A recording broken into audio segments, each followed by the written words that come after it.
तो ये सीधी तस्वीरें आप राज्यसभा से देख रहे थे, जहां राज्यसभा के कई सदस्यों ने अपनी बातें रखी। सरकार की तरफ से नेता सदन पीयूष गोयल ने अपनी बात रखी, वहीं विपक्ष की तरफ से मल्लिकार्जुन खड़गे और जया बच्चन सहित अन्य सदस्यों ने अपनी बात रखी। बढ़ते हैं खबरों की तरफ। लखनऊ से बड़ी खबर आ रही है। यूपी सरकार ने एससी में दाखिल की रिपोर्ट। बड़ी खबर आपको बता रहे हैं, यूपी सरकार ने एससी में दाखिल की रिपोर्ट। सुप्रीम कोर्ट में दाखिल की ओबीसी आयोग की रिपोर्ट। चुनाव के लिए एससी से हरी झंडी का इंतजार। यूपी सरकार ने एससी में दाखिल की ओबीसी रिपोर्ट। लखनऊ से बड़ी खबर आपको बता रहे हैं, यूपी सरकार ने एससी में दाखिल की ओबीसी रिपोर्ट। निकाय चुनाव से जुड़ी हुई ओबीसी रिपोर्ट, ओबीसी आयोग की रिपोर्ट को एससी में सुप्रीम कोर्ट में जमा किया। यूपी सरकार ने एससी में दाखिल की रिपोर्ट। यूपी सरकार ने एससी में ओबीसी रिपोर्ट दाखिल की। सुप्रीम कोर्ट में दाखिल की ओबीसी आयोग की रिपोर्ट। चुनाव के लिए एससी से हरी झंडी का इंतजार। यूपी सरकार ने एससी में दाखिल की रिपोर्ट। लखनऊ से बड़ी खबर, यूपी सरकार ने एससी में दाखिल की रिपोर्ट। सुप्रीम कोर्ट में दाखिल की ओबीसी आयोग की रिपोर्ट। निकाय चुनाव के लिए एससी से हरी झंडी का इंतजार। आपको बता दें कि कुछ समय पहले ही ओबीसी आयोग ने उत्तर प्रदेश की सरकार को रिपोर्ट सौंपी थी। उसके बाद अब उत्तर प्रदेश सरकार ने सुप्रीम कोर्ट ने ओबीसी आयोग की रिपोर्ट दाखिल की। चुनाव के लिए एससी से हरी झंडी का इंतजार। यूपी सरकार ने एससी में ओबीसी आयोग की रिपोर्ट दाखिल की।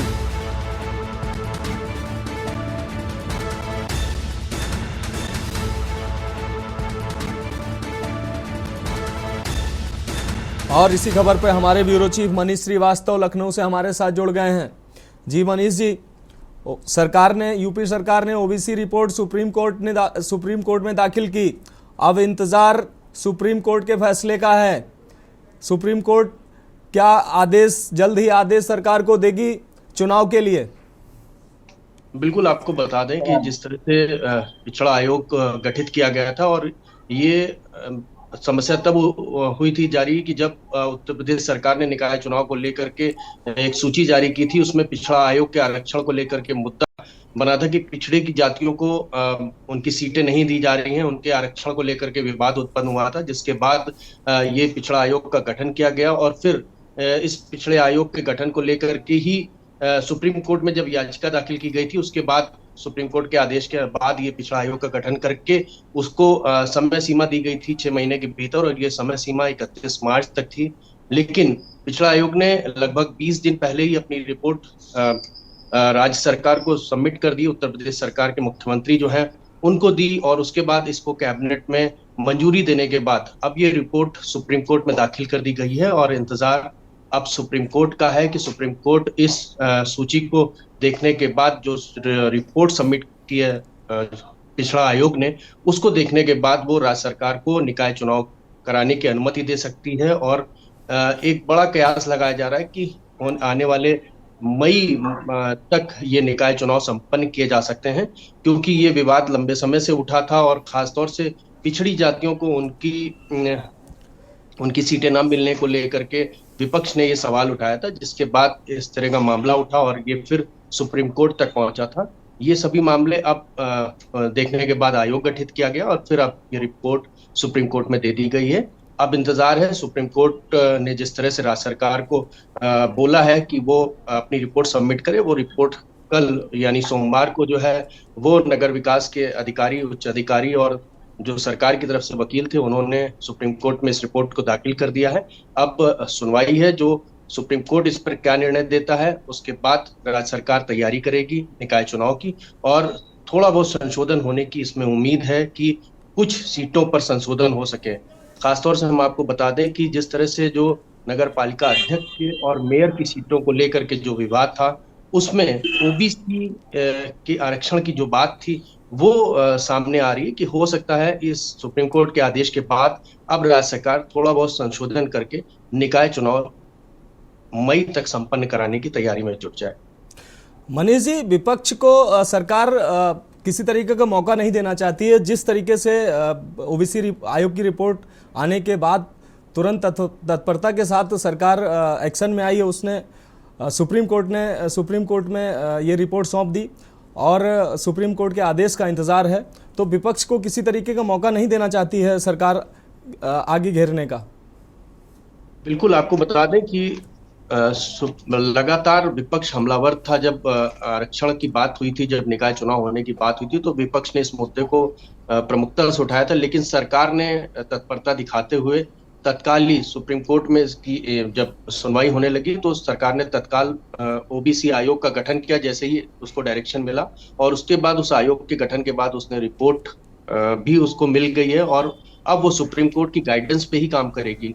सरकार साफ तौर से कोई भी मौका विपक्ष को नहीं देना चाहती है कि किसी भी तरह विपक्ष उस पर आरोप लगा सके कि नगर निकाय चुनाव में राज्य सरकार ने किसी भी तरह की बेईमानी करी या किसी भी तरह का जो खासतौर से जो ओबीसी जात है उसके साथ छल किया या किसी भी तरह का उसके साथ जो है उसको सही न्याय नहीं मिला, उसको सीटें नहीं मिली, उसको आरक्षण नहीं दिया गया। ये तमाम मुद्दे हैं, इसको लेकर के राज्य सरकार लगातार सजग है और अब सुप्रीम कोर्ट की गाइडेंस में ही ये पूरा चुनाव अगर हम कहें तो एक तरह से होने जा रहा है, क्योंकि अब ओबीसी आयोग की रिपोर्ट सुप्रीम कोर्ट में दाखिल कर दी गई है और अब इंतजार है तो सुप्रीम कोर्ट का कि वो कब निकाय चुनाव के लिए राज्य सरकार को निर्देशित करे, क्योंकि जो भी संशोधन हुए हैं, जो भी आयोग ने अपनी रिपोर्ट सबमिट की है सुप्रीम कोर्ट में, उसके आधार पर अब राज्य सरकार को अपनी सीटों में जो भी नगर निकाय के चुनाव होने हैं उन सीटों में कहाँ कहाँ पर संशोधन होना है, कहाँ कहाँ गड़बड़ी की थी, कहाँ कहाँ आरक्षण में कमी रह गई थी, इन जातियों को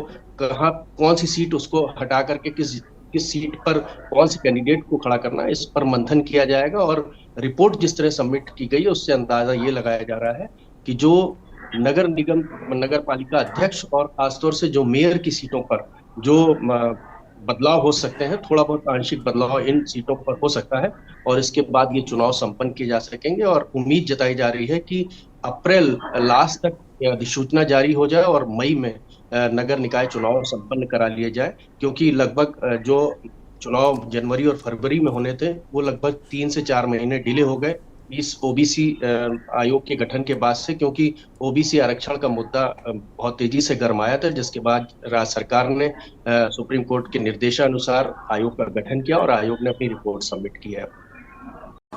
जी मनीष जी, आप हमारे साथ जुड़े रहिए। हमारे साथ दिल्ली से प्रवेश शर्मा इसी खबर पे हमारे साथ जुड़ गए हैं। जी प्रवेश जी, जिस प्रकार यूपी सरकार ने ओबीसी आयोग की रिपोर्ट सुप्रीम कोर्ट में दाखिल कर दी है, अब आगे क्या?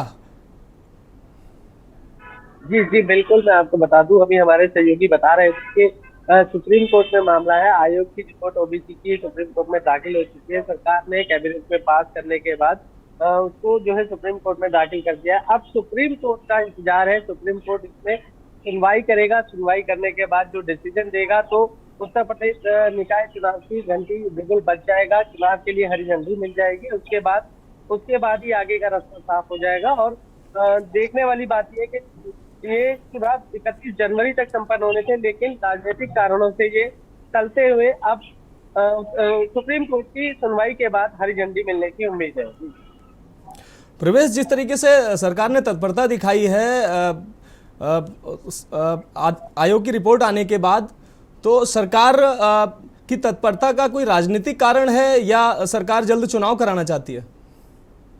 जी देखिए जो आयोग की रिपोर्ट थी वो 31 मार्च तक का समय था, उनको 31 मार्च तक वो रिपोर्ट सबमिट करनी थी, लेकिन सरकार को आयोग ने इसको बहुत तेजी से काम करते हुए जल्दी सौंप दिया। और देखने वाली बात है कि आयोग ने 31 मार्च का इंतजार नहीं किया और ना सरकार ने किया। सरकार ने उसको समय से पहले रिपोर्ट को लेकर कैबिनेट में पास कराकर उसको सुप्रीम कोर्ट में भी सबमिट कर दिया। इसे देखकर साफ साफ मंशा साफ हो जाती है कि उत्तर प्रदेश सरकार उत्तर प्रदेश में जल्दी निकाय चुनाव कराना चाहती है। जी प्रवेश, राष्ट्रपति सुप्रीम कोर्ट का आदेश आने के बाद क्या उत्तर प्रदेश सरकार पूरी तरीके से तैयार है चुनाव कराने के लिए?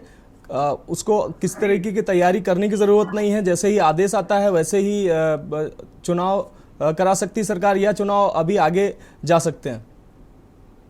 जी जी, मैं आपको बता दूं, दिल्ली में जब बीजेपी ने 2 दिन का अधिवेशन रखा था तो उस समय ही उत्तर प्रदेश निकाय चुनाव के लिए बिगुल बजा दिया था। उन्होंने साफ साफ निर्देश दे दिए थे। मैं बात करूं, जेपी नड्डा जो बीजेपी के राष्ट्रीय अध्यक्ष हैं, उन्होंने साफ साफ ये निर्देश दे दिए थे कि आप अपने क्षेत्र में जाएं, जमीनी स्तर पर जाए, सभी लोगों से मिले, अध्यक्ष हो, नेता हो, विधायक हो, आप जो भी हैं, लेकिन आप अपना कार्य शुरू कर दें।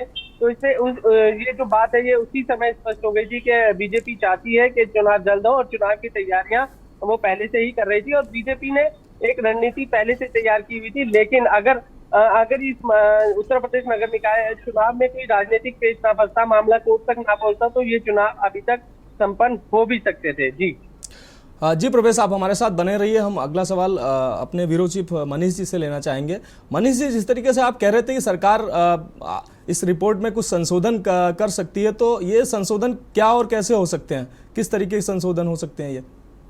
देखिए, सरकार संशोधन नहीं करेगी। जो ओबीसी आयोग का गठन किया गया था, जो पिछड़ा वर्ग आयोग का गठन किया गया था, जिसको जिम्मेदारी दी गई थी कि वो तय करे कि कहां पर ओबीसी किस संख्या में कितने प्रतिशत ओबीसी वर्ग है वहां पर, और जो सीटों का बंटवारा होना है, जो सरकार जो टिकट बंटवारा करेगी या जो प्रत्याशी उतारेगी, वो सीट ओबीसी वर्ग की है या नहीं है, इसको लेकर के सुप्रीम कोर्ट में याचिका रिपोर्ट सबमिट हो गई। अब सुप्रीम कोर्ट सुनवाई करने के बाद राज्य सरकार को अनुमति देगा कि हाँ, ये रिपोर्ट ठीक है। अब आप इस रिपोर्ट के आधार पर आगे प्रत्याशियों का चयन करिए या सीटों का अपना चयन करिए, सीटों का बंटवारा करिए और सीटें घोषित करिए।